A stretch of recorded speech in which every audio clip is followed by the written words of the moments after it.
Hi, ready to get a little smarter? Do you know what this means? The first definition of nest. A place or structure that a bird chooses to shelter its young and lay eggs in. For example, two sparrows frantically building a nest.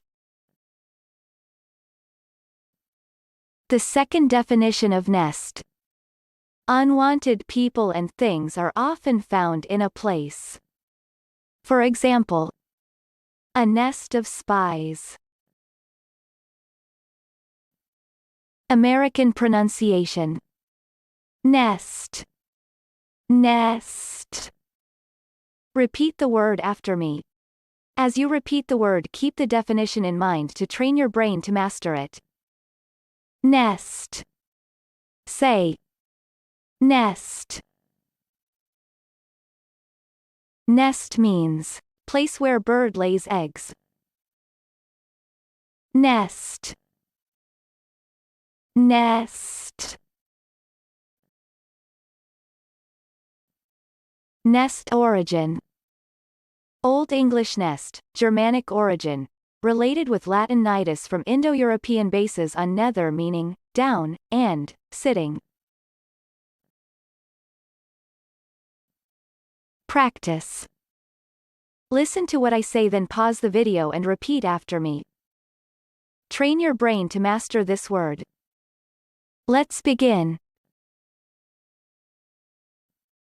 The first practice. Last summer, Caitlin observed bald eaglets fledging from nests at two sites. Now, repeat after me. Last summer, Caitlin observed bald eaglets fledging from nests at two sites. The second practice. Both birds work at nest building, but before this begins there is much play. Now, repeat after me. Both birds work at nest building, but before this begins there is much play. Visual representation of nest. Nest means a place or structure that a bird chooses to shelter its young and lay eggs in. Good job! Now you're way smarter. Subscribe right now and learn another new word every day.